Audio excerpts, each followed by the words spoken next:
안녕하세요. 저는 핸드메이드 제품을 판매하는 사업을 하는 50대를 바라보고 있는 여자입니다. 결혼을 하고 출산을 하며 저는 제가 단 한 번도 사업을 하게 될 거라고 생각해 본 적이 없었는데 정신을 차리고 보니 꽤 안정된 사업을 운영하는 사장님이 되어 있더군요. 사람 운명이란 게 참 신기하지 않나요? 오늘 제가 사연열차 애청자분을 찾아뵙게 된 건 다름 아닌 저의 자존감이 바닥을 치던 시절이 있었던 답답한 제 결혼 생활 이야기를 들려드리기 위해서인데요. 큰 용기 내어 사연을 보내니 다들 많은 응원 부탁드립니다. 그러면 이야기 시작해 볼게요. 저와 남편은 소개팅으로 만나게 되었습니다. 사실 처음엔 저뿐만 아니라 남편 역시 서로를 마음에 들지 않아 했어요. 그랬기에 저흰 주어진 음식을 먹으면서 적당한 예의만 지키고 다음 만남을 기약하지는 않았죠. 그런데 제가 실수로 남편의 휴대전화를 가지고 오게 되었고 그 바람에 의도치 않던 두 번째 만남을 가지게 되었어요. 격식 차린 차림이 아닌 운동복 차림으로 가진 두 번째 만남. 저 못지않게 남편 역시 편한 차림이었고 저흰 편한 차림만큼 가볍게 커피나 한잔하고 헤어지기로 했습니다. 그런데 소개팅이란 자리에서 벗어나 편하게 만난 남편과의 시간은 생각보다 즐겁더라고요. 남편 역시 그렇게 생각했는지 헤어질 무렵 다음 만남을 기약하게 되었죠. 그렇게 만남을 이어오다 3년이 되던 어느 날 저흰 결혼을 하게 되었고 남편과 제 사이엔 어느새 7살 아들이 자라고 있었죠.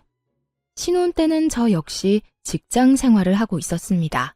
하지만 출산과 육아를 하며 일을 병행한다는 건 너무 힘든 일이었죠. 엄마, 나 어린이집 싫어. 가기 싫어. 도연아, 엄마도 도연이랑 헤어지는 거 싫어. 그런데 엄마도 해야 할 일이 있는걸? 엄마는 회사에 가서 일을 해야 하니까 도연이는 어린이집 가서 친구들하고 선생님이랑 조금만 놀고 있어. 엄마가 빨리 도연이 보러 갈게. 싫어. 도연이는 싫다고. 말이 터지기 시작하니 아들은 본격적으로 어린이집을 거부했고 전 결국 복직을 하고 3개월 만에 직장을 그만두게 되었습니다. 처음엔 남편도 제가 일을 그만두는 걸 반대한다거나 싫어하진 않았어요. 오히려 반기는 쪽이 가까웠죠. 아무래도 도연이 때문에 직장 생활을 더 하는 건 무리인 것 같아. 아침마다 전쟁도 그런 전쟁이 없어. 가기 싫다는 아들 떼어놓고 출근하는 내 맘도 편하지 않고. 퇴근도 늦으니까 도연이 데리러 가면 애 혼자 있을 때가 한두 번이 아니라니까. 그 어린애를 아침 일찍 데려다주고 제일 늦게 데리고 오고. 다 애를 위해서 회사 다니는 건데 정말 이게 애를 위한 일이 맞나 싶다니까. 그래서 말인데 나 회사 그만둘까 봐. 그래, 그렇게 하자. 나 혼자 본다고 우리 집이 망하는 것도 아니고. 내가 좀 더 부지런하게 일하면 괜찮을 거야. 당신은 다른 걱정하지 말고 우리 도연이나 잘 키워줘. 돈 걱정은 하지도 말고 집안일만 신경 써. 알겠지? 이렇게나 저와 생각이 통하고 든든하던 남편이었는데 시간이 지나면 지날수록 저에게 생활비로 압박을 해오기 시작하더라고요. 그것도 물가 반영은 1도 하지 않은 4년째 같은 금액으로 주는 생활비로요. 이번 달에 생활비 좀 줄이면 안 돼? 뭐? 생활비를? 안 돼. 지금 주는 것도 사실 부족해. 거기서 아끼고 또 아끼면서 겨우 맞춰나가고 있는 건 몰라? 그런데 여기서 생활비를 더 줄인다고? 안 돼. 절대 안 돼. 나도 힘들어서 그래. 요즘 회사 사정도 안 좋아서 연장 근무하는 것도 눈치 보이고. 그러지 말고 당신 다시 일자리 알아보면 안 돼? 나 혼자선 도저히 힘들어서 안 되겠어. 요즘같이 힘든 시기에 내가 취업이 되겠어? 하여튼 알아는 볼게. 그래도 큰 기대는 하지 마.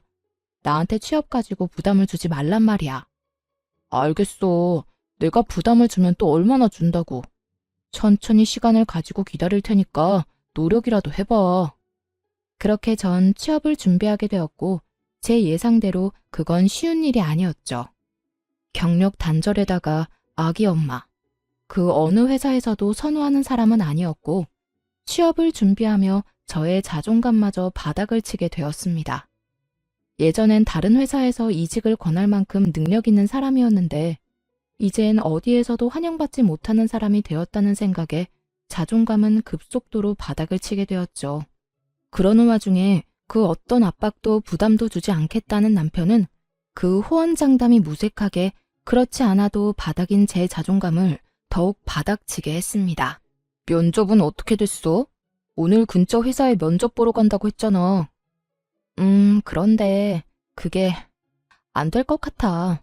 도연이 곧 8살이라고 하니까 초등학교 들어가면 엄마 손길이 더 많이 필요할 텐데 회사 일은 어떻게 할 거냐고 되묻더라고. 아, 답답하다, 답답해. 내가 더 답답하다. 어떻게 매번 그렇게 다 떨어지냐? 면접 보러 가면 좀 웃고 해. 그렇게 궁상 떨고 앉아있는데 어느 사장이 합격시켜주고 싶겠냐? 나 같아도 싫겠다. 당신 무슨 말을 그렇게... 그리고 내가 면접하러 가서도 이러고 있겠어? 지금이야 매번 면접에서 떨어지니까 속이 상해서 이런 표정인 거고 면접에선 나도 밝은 표정으로 있다고. 하여튼 말이라도 좀 예쁘게 하면서 위로라도 해주면 안 돼? 그렇지 않아도 속상하고 자존감도 떨어지는데 당신까지 꼭 그렇게 후벼 파야 속이 시원하냐고. 당신이 잘못해서 면접 떨어져 놓고 왜 나한테 화풀이야? 엄한데 화풀 생각 말고 저녁이나 차려. 돈 못 벌면 밥이라도 제때제때 차려내란 말이야. 남편은 매번 떨어지는 면접에 상심이 큰 저를 위로하기는커녕 비아냥대며 저의 속을 뒤집어 놓기 일쑤였고 전 그런 남편에게 마음이 상할 대로 상해버려 점점 입을 다물게 되었죠. 그럴수록 남편이 점점 더 저를 무시하기 시작했고 어느새 저흰 눈만 마주쳤다 하면 서로를 깎아내리기 바쁜 사이가 되어버렸어요. 이번에도 떨어졌지? 물어 뭐해. 아무 말 안 하고 있는 거 보면 100% 떨어졌겠지. 하긴 나 같아도 당신 같은 아줌마는 안 쓰겠다. 나 같은 게 어때서? 당신 진짜 말 그따위로밖에 못해? 그리고 내가 이렇게 아줌마 된 게 다 누구 때문인데? 누구 때문인데? 설마 나 때문이라고 할 건 아니지? 당신이랑 결혼하고 애 낳고 집안일 하느라 경력 단절 된 건 생각도 안 하나 봐. 내가 만약에 일 안 쉬고 당신처럼 일했으면 아마 모르긴 몰라도 업계 최고 대우 받으면서 일했을 거야. 그건 당신 생각이고, 그리고 그렇다고 한들 그게 무슨 소용이야? 지금은 취업도 못하고 집에서 밥이나 축내는 밥순인데 말이야. 뭐? 밥순이? 참나 기막혀서. 그러는 너는 뭔데? 밥순이한테 밥이나 빌어먹고 사는 너는 뭐냐고. 뭐? 밥이나 빌어먹어? 너 지금 말 다 했어? 됐다. 말을 말자. 내가 무식한 여팻네랑 무슨 말을 하겠어?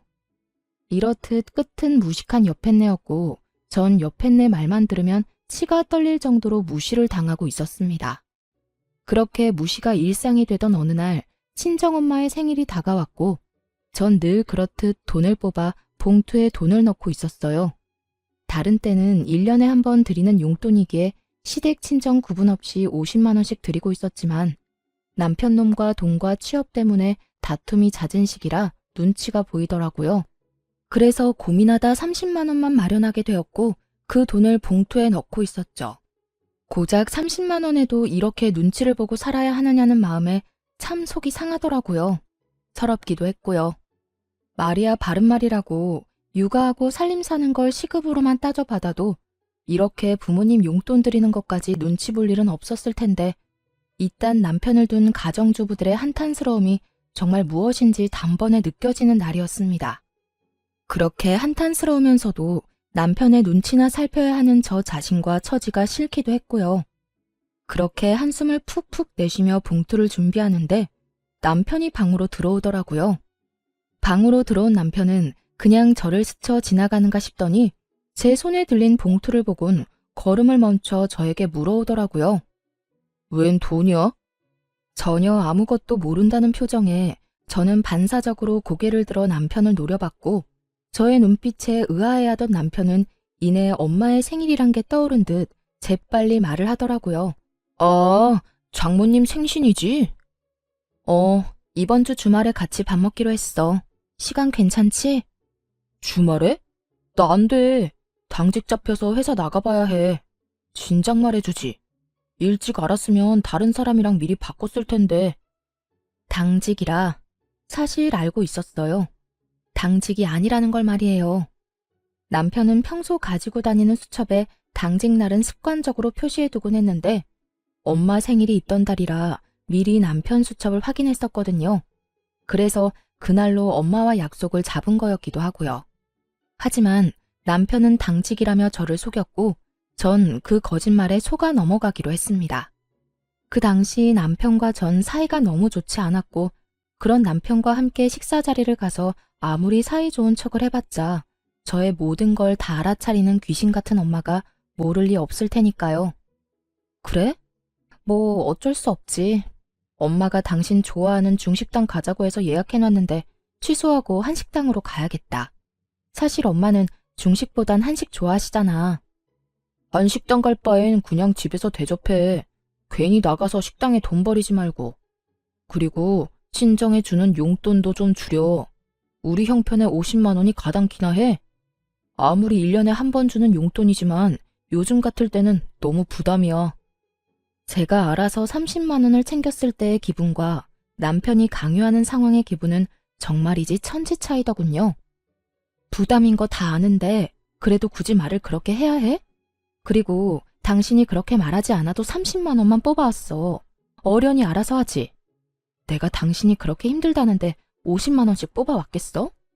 잘했다 칭찬까진 바라지 않았어도 적어도 제가 이렇게까지 말한다면 최소한 침묵이라도 해줄 거라 생각했는데 그건 정말 저의 큰 착각이었더라고요. 30만 원을 드린다는 제 말에 남편이 화를 내며 펄쩍 뛰기 시작했으니까요. 뭐? 30만 원? 그것도 너무 많지. 10만 원만 드려. 아니, 그건 너무 심한가? 그래, 인심 썼다. 15만 원. 15만 원 드리고 식사 대접도 우리 집에서 해. 당신이 다 만들면 되잖아.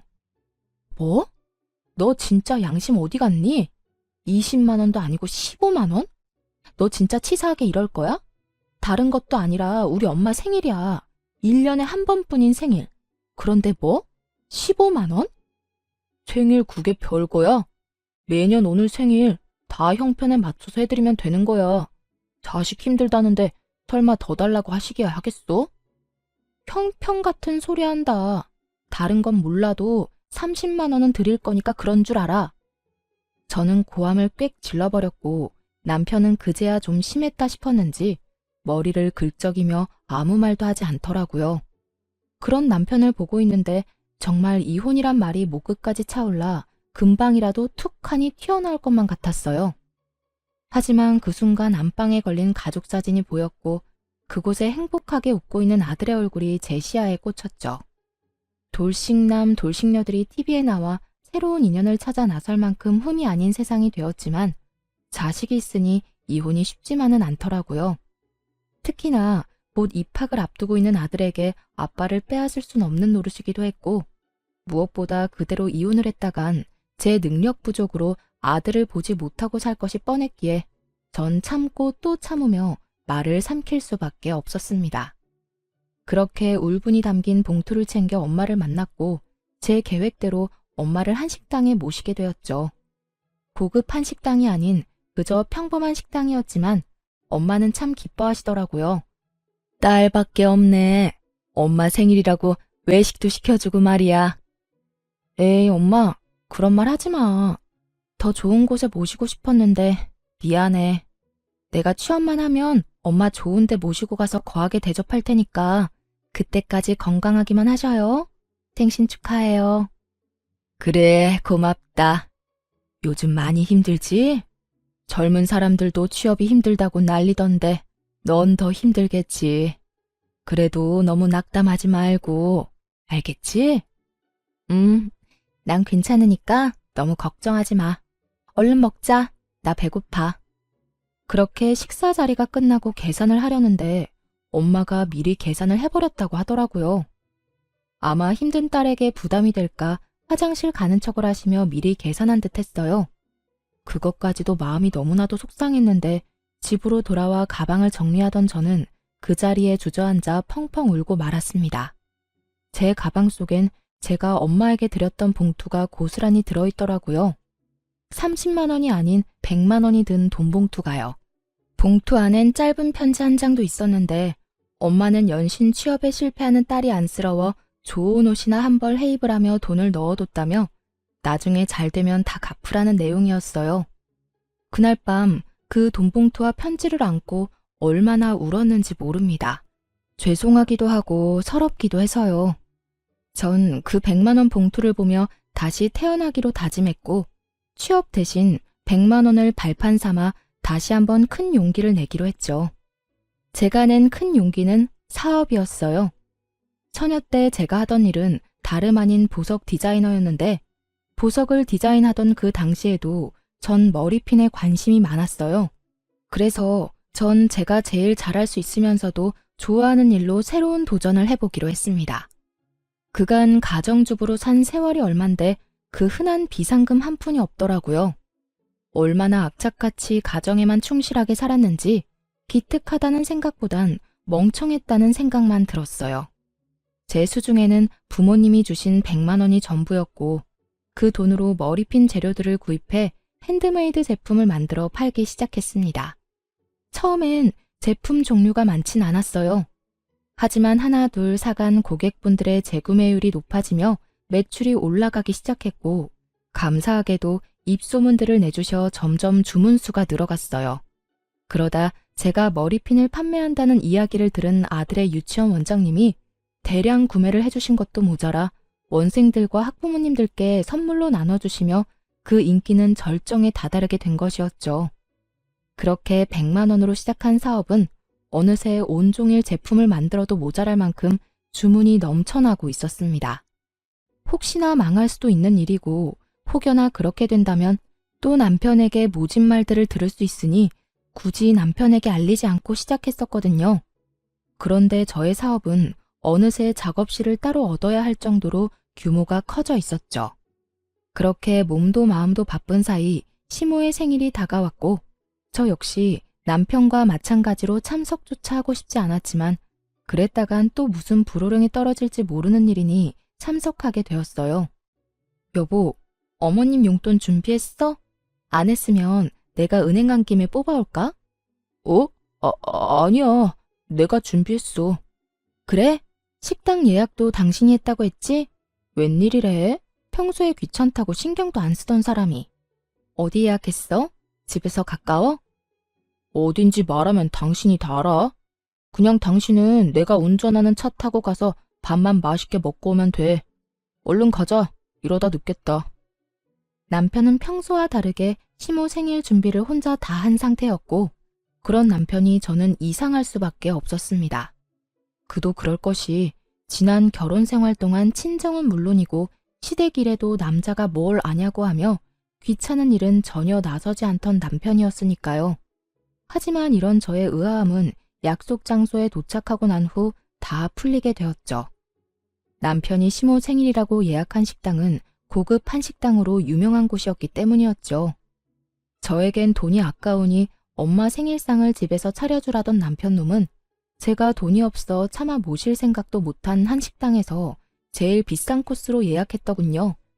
아무리 자기가 번 돈으로 자기 부모한테 쓴다고 한들 이토록 차이나게 대접할 거라곤 상상도 못했던 터라 그 배신감은 더욱 크게 다가왔습니다.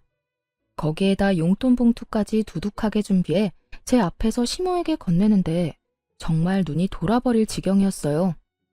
엄마, 여기 용돈 필요한 데 쓰세요. 생신 축하드려요. 어머, 아들. 정말 고맙다. 그렇지 않아도 요즘 여기저기 쓸 데가 많았는데 역시 우리 아들뿐이야. 그런데 봉투가 좀 두껍다. 작년보다 훨씬 많은 것 같은데 요즘 우리 아들 벌이가 좀 되나 봐. 경기 안 좋아서 다들 힘들다고 난리던데. 역시 우리 아들 능력도 좋아. 에이, 얼마 안 돼요. 내년 생신 땐 더 드릴 수 있도록 노력할게요. 말이라도 고맙다, 아들. 화기애애한 그 분위기 속에서 진심으로 웃지 못하는 건 저뿐이었습니다. 우라가 치밀어 올라 당장이라도 그 상을 엎어버리고 싶은 걸 그야말로 죽을 힘을 다해 참고 또 참았어요. 그 순간 제가 표정 관리를 어떻게 했는지 무슨 말을 어떻게 했는지 기억이 나지 않을 정도니까요. 전 그만큼 화가 나 있었고 남편에 대한 분노로 치가 다 떨릴 지경이었어요. 그렇게 인고의 시간이 지나고 집으로 돌아온 저는 그야말로 개거품까지 물며 남편에게 따져 물었어요. 너 진짜 이럴 거야? 이렇게 치사하게 나올 거냐고. 정말 화가 나는 게 남편의 태도였어요. 저는 화가 치밀어 올라 거품까지 물며 따지는데 남편은 정말로 아무것도 모르겠다는 표정과 목소리로 저에게 왜 난리를 부리냐고 하더라고요. 내가 뭘 어쨌다고 이 난리야? 전 이런 남편의 태도에 더욱 화가 났고 그간 쌓아왔던 울분을 토해냈죠. 몰라서 물어? 식당부터 시작해서 용돈까지. 우리 엄마 생일 때 너 뭐라고 했어? 돈도 없는데 집에서 모시라면서. 그리고 용돈은 또 어떻고. 20만 원도 아까우니까 15만 원 주라고 그렇게 화를 내놓고선 오늘 어머님께 드리는 거 보니까 적어도 100은 돼 보이더라. 어떻게 그렇게까지 차별을 할 수가 있어? 뭐든 적당히 해야지. 네 엄마만 부모고 내 엄마는 남이다 이거니? 엄연히 따지면 남이 맞잖아. 그리고 당신 엄마는 당신이 챙기고 우리 엄마는 내가 챙기는 게 당연한 거잖아. 당신은 오히려 나한테 고마워해야 해. 당신이 장모님한테 드린 용돈도 내 돈으로 드린 거잖아. 그러니까 지금 당신이 나한테 화낼 게 아니라 고마워해야 하는 거라고. 30만 원이든 15만 원이든 그게 얼마든 당신이 나 없었으면 그 돈을 줄 수 있었을 거라 생각해? 뭐? 당신 진심이야? 정말 진심으로 그렇게 생각하고 있는 거야? 그리고 더 솔직하게 말하면 나 사실 당신 집에 돈 주는 거 아까워. 형편이 좋으면 몰라. 솔직히 나 혼자 벌어서 양가 다 챙기는 게 쉬운 줄 알아? 솔직한 심정으론 처가에 주는 돈 우리 집에 다 주고 싶다고. 이렇게 말하는 남편놈을 보며 더는 대화할 필요가 없다는 생각이 들더군요. 매번 형편 타령하는 것도 어이가 없었고요. 저희요, 서울에 자가 있습니다. 그것도 대출 하나 없는 저희 집이요. 결혼할 때 정확히 반반으로 해서 마련했고, 그래서 명의는 공동 명의였죠. 남편의 월급이 적은 것도 아니었고, 적금, 생활비, 남편 용돈 등등 다 내고도 어느 정도 여유 있다는 거 저도 다 알고 있는데, 그놈의 형편 타령에 입이 마르지 않는 지경이니 제가 얼마나 어이가 없겠어요.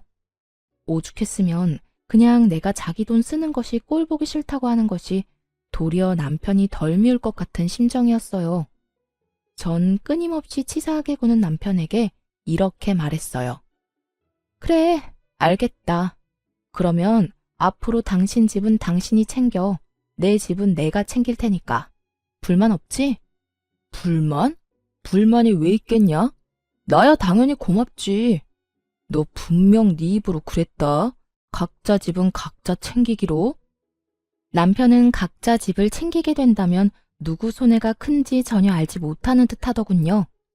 하긴 제가 생색내는 사람도 아니었고 시댁의 제사부터 시작해서 명절까지 전 그 누구의 도움도 받지 않고 혼자 해냈고 때론 남편도 없이 혼자 가서 음식 준비에 마무리까지 혼자 다 해낸 것이 한두 번이 아니었으니까요. 그것뿐인가요? 제 시모 쉬운 사람 아닙니다. 틈만 나면 전화가 와서 이런저런 잡일 다 시켜대는데 그게 얼마나 사람 미치게 하는지 남편은 전혀 알지 못하겠죠. 그런 모든 일들에서 해방시켜준다는데 제가 마다할 이유는 없었고 전 다시 한번 정확히 각자의 의미를 짚어주었죠. 그래, 알겠어. 앞으로 나 당신 집에 발길도 안 할 거야. 각자 집 챙긴다는 거엔 제사, 명절, 생신 다 포함되는 거 알지? 난 이 시간 이후부터 그 모든 걸 다 챙기지도 참석도 안 할 테니까 그런 줄 알아. 아, 물론 당신도 안 챙겨도 돼. 우리 집은 내가 알아서 챙길 테니까. 막상 제가 참석도 안 한다고 하자 남편은 잠시 멈칫하는 듯 했지만 친정에 쓰는 돈이 너무나도 아까운지 이내 알겠다며 약속 꼭 지키라고 하더군요. 그렇게 저흰 한 집에서만 사는 남보다 못한 부부 사이가 되었고 그렇게 시간은 흘러 아이가 초등학교에 입학을 하게 되었습니다. 제 사업은 완전히 자리를 잡게 되었고 매출은 월 1,000만 원이 되는 달이 늘어가고 있었죠. 능력이 된다는 건 참 좋더라고요. 아들의 작아진 운동화를 애써 모른 척할 필요도 없었고 20년째 쓰고 있던 친정의 세탁기를 바꿔주는 것도 걱정도 무리도 할 필요도 없이 할 수 있었으니까요. 30만 원을 주고 100만 원을 받아왔던 죄송했던 지난 생일과는 달리 엄마의 생일 선물로 500만 원을 드렸던 그날 엄마도 울고 저도 울었습니다. 그렇게 제가 눈물로 행복한 날들을 보내는 사이 또다시 시모의 생일이 다가왔어요. 저희가 각자 집은 각자 챙기기로 한 후 처음 맞는 시모의 생일이었죠. 저는 약속한 대로 그리고 제가 선언한 대로 시모 생일은 신경 쓰지도 않았고 그랬기에 참석도 하지 않았습니다. 그 대신 전 엄마를 모시고 그때 시모의 생신날 갔던 저에겐 돈이 없어 차마 엄마를 모시고 가지 못했던 그 한식당에 가게 되었죠. 엄마와 전 가게에 들어서 예약한 룸을 향해 걸어 들어가는데 그곳에 남편과 시댁 식구들도 왔더군요. 혹시나 하는 마음이 있긴 했지만 같은 시간대에 만나게 될 거라고는 생각도 못했는데 이를 어쩌나 했어요. 하지만 다행스럽게도 남편을 제외한 시댁 식구들은 저를 보지 못했고 저를 발견한 남편만이 저와 눈이 마주치게 되었죠. 전 그런 남편을 무시한 채 재빨리 엄마를 모시고 룸으로 들어가 버렸고 그런 저의 태도에 화가 난 남편이 저를 주차장으로 불러내더군요. 왜 오라가라 난리야. 엄마랑 같이 온 거 못 봤어? 엄마 혼자 두기 그러니까 할 말 있으면 얼른 해. 너 진짜 이럴 거야? 휴대전화도 끄고 뭐 하느라 우리 엄마 생일에 얼굴도 안 내비친다 싶었더니 네 엄마랑 여기까지 밥 먹으러 왔어? 당신이 그러고도 며느리야? 어떻게 며느리가 시어머니 생일에 참석도 안 할 수가 있냐고. 이거 왜 이래? 우리 약속 잊었어? 각자 집 각자 챙기기로. 당신 그래서 우리 아빠 생일도 참석조차 안 했던 거 기억 안 나? 지난달 친정아빠 생일에 자신은 참석하지 않고 돈도 쓰지 않아도 된다며 신나서 콧노래까지 부르던 것이 기억이 나지 않는 것 같아 콕 집어주었죠. 제 말에 남편놈은 그제야 생각이 난 건지 얼굴까지 붉히며 저를 노려보더군요. 그렇게 보면 어쩔 건데 다 당신이 자초한 일이야. 그러니까 나한테 여기서 괜한 시비 걸지 말고 들어가서 네 가족들이랑 시간 보내. 제 말에 할 말이 없어진 남편은 씩씩거리는가 싶더니 저에게 손을 내밀더니 이렇게 말했어요. 내놔, 내 카드. 뭐? 내 카드 내놓으라고. 당신 여기 내 카드로 결제하려고 했지? 그런데 어쩌냐? 나는 내 돈으로 당신하고 당신 가족 배불려 줄 생각 전혀 없는데. 사람이 변해도 어떻게 이렇게까지 변할 수가 있는 것인지 그 순간 저는 이때껏 왜 이런 남자와 뭐 때문에 함께 살았나 하는 생각이 다 들더군요. 전 남편의 손에 카드를 던져주다시피 돌려주며 이렇게 말했어요. 아 그래? 이까지 카드 한도 얼마나 된다고 이 난리야? 이딴 카드 쓸 일도 없고 앞으로도 줄 필요 없으니까 당신이 다 해. 이걸로 사랑하는 당신 가족 밥이나 사주면 되겠네. 제 말에 남편은 코웃음까지 치며 이렇게 묻더라고요. 뭘 믿고 이러는 거야? 어디 취업이라도 했어? 네, 그래요.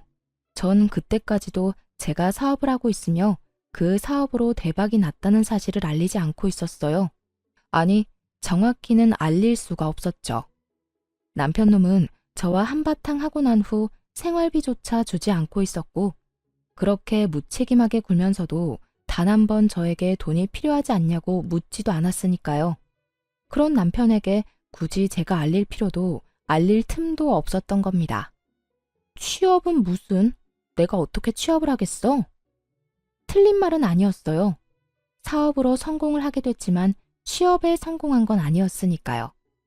제 말을 들은 남편은 더욱 의아하다는 얼굴로 저에게 따져 묻기 시작했어요. 그러니까 내가 생활비도 안 주는데 네가 무슨 돈이 있어서 여기를 왔냐고. 당신이 생활비 준 게 언제인지 기억도 안 나는데 그동안 생활은 걱정은커녕 아들 용돈 한번 걱정하는 법이 없더니 고작 식사 한 끼 네 돈으로 사줄까 봐 걱정은 되는가 봐. 그래, 여기가 얼마나 비싼 식당인데 당신 같으면 걱정 안 되겠어? 걱정하지 마. 나 취업은 못했는데 사업이 대박이 났거든. 그래서 우리 엄마 모시고 여기 정도 올 돈은 있어. 뭐? 사업? 당신이 무슨 사업이야? 집에서 살림만 하던 여자가 사업은 무슨? 괜히 자존심에 나한테 거짓말하는 거지? 그래, 그거네. 자존심이 밥 먹여주는 거 아니니까 거짓말 그만하고 지금이라도 장모님이랑 빨리 나가. 여기 정말 비싸다니까. 제 말은 전혀 믿지 못하고 행여나 자신에게 빈대라도 붙을까봐 벌벌 떠는 남편을 보며 비로소 오늘이 그날이구나 싶더라고요. 저희가 그 긴 세월의 인연을 끝내고자 이혼을 말하게 되는 날 말입니다. 엄마랑 내 밥값은 내가 알아서 해결할 테니까 당신은 신경 쓰지 마. 아니다. 그냥 마음대로 생각해라. 그리고 만난 김에 이야기 나누게 된 김에 한마디 더 할게. 우리 이혼하자. 그래도 함께한 세월이 10년인데 이혼을 고하는 제 목소리는 제가 느끼기에도 소름 끼칠 정도로 무미건조하더라고요. 오랜만에 만난 지인에게 다음에 만나면 밥이나 먹자고 하며 건네는 말투. 그 이상도 그 이하도 아닌 아무런 감정도 담지 않은 목소리였어요. 그런 저의 말투와 태도 그리고 표정에 남편은 심각한 얼굴로 되물어 오더군요. 이혼? 그게 무슨 말이야? 갑자기 이혼은 무슨? 당신 어디 아파? 제정신 아니지? 갑자기라고 하더군요. 남편에겐 갑자기인 그 이혼이 저와 아들에겐 갑자기가 아니었는데 말이죠. 어느 날 아들이 진지한 얼굴로 저에게 이렇게 말하더라고요. 엄마 그냥 아빠랑 이혼하면 안 돼요? 어? 이혼? 너 이혼이 무슨 뜻인 줄 정확히 아는 거야? 엄마, 나 초등학생이야. 그 정도는 충분히 안다고. 안다는 애가 이혼하라는 말을 어떻게 엄마한테 할 수가 있어? 왜? 무슨 일 있어? 아들은 이유를 말하지 않았고 전 그저 남편과 아들 사이에 제가 모르는 무슨 일이 있겠거니 했어요. 제 눈에는 어리게만 보이는 고작 초등학생인 아들의 입에서 나온 말이었으니까요.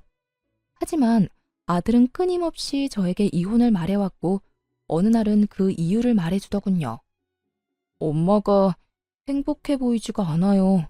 나하고 있을 땐 엄마가 웃기도 하고 행복해 보이기도 하는데 아빠와 함께 있을 땐 엄마가 행복해 보이지 않아요. 그러니까 그냥 이혼하면 안 돼요? 정신이 번쩍 들더라고요. 저는 아들 때문에 저런 남편이라도 붙잡고 살았던 것인데 아들은 저를 위해 저런 아빠를 참고 있었던 사실을 알게 되었으니까요. 그 후로 전 아들과 함께 많은 대화를 나눴고 그렇게 이야기를 나누고 상의한 결과 남편과 이혼하기로 했던 것이었죠. 이런 사실을 언제 남편에게 말하나 싶었는데 남편이 그날을 정해주니 저는 그저 남편에게 말할 수밖에요. 나 안 아파. 정신도 멀쩡하고. 그러니까 이혼하자. 당신도 사실 가정에 미련 없잖아. 나도 마찬가지야. 당신이랑 사는 거 많이 지쳤고 당신한테도 아무 감정 없어. 이런 결혼 생활이 무슨 의미가 있겠어. 그러니까 우리 여기서 그만하자. 여전히 무미건조한 제 말에 남편은 알턴이 빠진 사람처럼 홀가분한 표정을 지어 보이며 이렇게 말하더군요. 그래, 그러자. 차라리 잘 됐어. 나도 괜한 너 그렇게 구질구질하게 사는 거 보기도 싫었고 다 내 탓인 것 같은 마음에 죄책감 느끼는 것도 싫었어. 그래, 이혼해. 그래, 그러면 이혼하는 걸로 알고 가볼게. 엄마 기다려. 그렇게 저흰 각자 부모님에게로 돌아갔고 무사히 식사 자리를 마쳤습니다. 저는 식사가 끝나고 차를 한 잔 마시며 엄마에게 모든 사실을 털어놓았고 엄마는 이렇게 말씀해 주시더라고요. 대충 눈치는 채고 있었어. 어느 순간부터 처가인 발걸음도 하지 않고 네가 많이 힘들어 보였거든. 그래서 걱정 많이 했는데 그래도 이제 엄마는 걱정 안 해. 그땐 많이 힘들어 보였는데 이혼한다고 말하는 지금의 너는 후련해 보이거든. 잘 결심했어. 네가 행복할 수만 있다면 그게 이혼이든 뭐든 엄마는 환영이야. 이 엄마가 응원할게. 엄마는 저의 앞날을 응원해 주셨고 생각보다 좋은 분위기에서 식사 자리를 마칠 수 있었죠. 하지만 이런 저희 집과는 달리 시댁은 난리가 난 듯 하더라고요. 집으로 가기 위해 주차장으로 가니 시모가 고래고래 소리를 지르며 제 욕을 하고 있는 꼴을 보아하니 말이에요. 그년이 이혼하자고 했다고? 그래, 그까짓 이혼해. 애는 애 엄마한테 키우라고 하고 양육비는 월 20만 원만 줘. 그리고 애는 우리가 보고 싶을 때마다 본다고 하고. 알겠어? 어디 땡전 한 푼도 못 버는 거 그래도 애 엄마라고 참고 살게 해줬더니 뭐? 이혼? 그까짓 이혼 당장 해라. 그게 요즘 사업한다나 봐. 꽤 잘 되는 것 같던데. 그러고 보니 하고 다니는 것도 좀 바뀐 것 같기도 하고. 집에서 놀고 먹던 게 사업이라고 해봤자 그게 뭐 잘 되겠니? 다단계는 아닌지 몰라. 사업을 하든 취업을 하든 그 물건 못 쓸 물건이니 이혼해. 이런 대화는 저는 물론이고 친정엄마까지 듣게 되었고 엄마의 표정은 좋지 않았습니다. 저 옆편네가 누구한테 감히 욕짓거리를 하는 거야? 내가 진짜 저 옆편네를? 엄마, 참아. 여기서 흥분해봤자 좋을 거 하나 없어. 괜히 말 섞지 말고 그냥 가자. 무시가 답이니까. 엄마를 달래며 잡아끄는 행동과는 다르게 당장이라도 달려가 내 수익이 월 1,000이다 라고 외치고 싶었지만 그렇게 한다고 한들 뭐가 남겠어요. 전 말로 하는 대신 그들을 지나쳐 제 차에 올라탔고 그 순간 그 사람들의 눈빛을 아직도 기억합니다. 뭐니? 쟤 도연애미 아니니? 저거 비싼 차 아니야? 쟤가 왜 저 차에 타는 거야? 그러게. 저 차 1억짜린데 엄청 비싼 차인데 왜 저기에. 여보. 남편은 제 차 문을 붙잡고 늘어지더라고요. 이거나 차 출발하려는 거 안 보여? 죽고 싶어서 환장했어? 그게 아니라 이거 정말 당신 차야? 당신 정말 대박이라도 난 거야? 말했잖아. 나 대박 났다고. 그러게 잘 좀 하지 그랬어. 사람 말도 좀 믿고. 여보, 우리 이야기 좀 하자. 아까는 내가 말이 심했지? 미안해. 이제 와서 미안? 웃기지도 않는다 진짜. 다 됐으니까 저리 꺼져. 전 남편을 있는 힘껏 밀어버리고선 그대로 차를 몰고 주차장을 빠져나왔어요. 룸미러를 통해 보니 남편은 거의 울 것 같은 얼굴로 제 차를 쫓아오다 넘어져 버렸고 시모는 자리에 털썩 주저앉아 있더군요. 그 후로 저는 바로 이혼을 진행했고 남편은 그제야 끝까지 저에게 매달리더라고요. 여보, 우리가 이혼은 무슨 이혼이야. 내가 바람을 피운 것도 아니고 당신한테 나쁜 짓을 저지른 것도 아니고 이까진 일로 이혼한다고 하면 사람들이 다 비웃는다고. 사람들이 뭐라고 하든 난 상관없어. 그리고 당신이 나한테 한 행동이 외도하고 다른 게 뭔데? 당신은 말로 나한테 상처를 줬고 행동으로 나한테 배신감을 안겨줬어. 난 더는 당신을 사랑하지 않고 당신 같은 사람을 믿지도 않아. 여보, 내가 미안해. 나 정말 반성 많이 하고 있다고. 그래, 우리 도연이. 당신은 도연이 생각 안 해? 도연이가 아빠 없다고 손가락질 받길 바라는 건 아닐 거 아니야. 나도 그것 때문에 참고 살았는데 당신 아들 도연이가 제발 나더러 당신하고 이혼하라고 하더라. 뭐? 우리 아들이? 우리 아들이 왜? 거짓말이지? 도연이가 그랬을 리가 없잖아. 도연이가 내가 불행해 보인대. 당신이랑 있는 내가 행복해 보이지 않아서 차라리 이혼했으면 좋겠다고 하더라. 애가 그런 생각을 할 때까지 당신은 뭐 했냐? 도대체 뭘 했길래 내 아들이 나한테 그런 말까지 하게 만들었냐고. 충격적인 진실 앞에 남편은 할 말이 없는 듯 가만히 있더라고요. 오만 생각이 남편의 머릿속에 오가는 것 같기도 했고요. 우리 아들, 나 이혼하고 나면 당신 보고 싶지도 않대. 그러니까 그런 줄 알고 이혼 준비해. 남편은 이런 제 말에도 아무 말도 하지 않고 돌아갔고 그렇게 이혼은 진행되었습니다. 재산 분할이 제일 걱정이었는데 긴 세월 남편이 생활비 한 번 주지 않았고 양육에도 무관심한 태도에서인지 모든 것은 저에게 유리한 조건으로 끝이 났고 양육권 역시 아들의 뜻에 따라 당연히 제가 가지게 되었어요. 아들은 강력하게 아빠는 보고 싶지 않다는 자기 의사를 전했고 그 덕에 전 남편은 아들의 얼굴조차 제대로 볼 수 없는 처지가 되었습니다. 그렇다고 해서 전 남편의 처지가 불쌍하다거나 안쓰럽다거나 그런 감정은 전혀 들지 않더라고요. 마지막으로 본 전 남편의 충격적인 얼굴이 신경 쓰이긴 했지만 평소 남편은 아들에 대해 이렇다 할 정도의 정이 없던 사람이었으니까요. 이혼을 하며 알게 된 사실인데 전 남편의 말이 씨가 된 것인지 전 남편의 회사가 정말로 힘들어져 인원 감축에 들어가게 되었다고 하더라고요. 그 결과 평소 능력이 없던 남편이 잘리기 직전이란 말을 듣게 되었죠. 거기에다 그간 전 남편에게 뭐든 넙죽넙죽 잘 받던 전 시모는 막상 전 남편이 이혼한 것도 모자라 회사까지 잘려 전 시댁에 신세를 질 위기에 놓이자 딱 잘라 안 된다며 내쫓아버렸다고 하더군요. 이러한 사실은 전 시모의 입을 통해 직접 듣게 되었죠. 무슨 일로 전화까지 주셨어요? 저 이제 어머님 며느리 아닌데요. 나라고 전화하고 싶어서 한 줄 아니? 네 남편 여기 왔다 갔다. 제 남편 아니고 어머님 아들이요. 저 이혼한 거 잊었어요? 그래, 내 아들. 방금 너랑 이혼하고 회사까지 잘린 내 아들 왔다 갔다. 꼴을 보아하니 마땅히 오갈 데도 없는 것 같더구나. 그렇다고 내가 나이가 몇 살인데 이 나이에 아들까지 끼고 살 순 없는 노릇이라 그대로 내쫓았다. 잘하셨네요. 그런데 그걸 왜 저한테 말하세요? 저는 궁금한 적도 알고 싶지도 않은데요. 말버릇하고는... 에휴, 너 화난 거 나도 안다.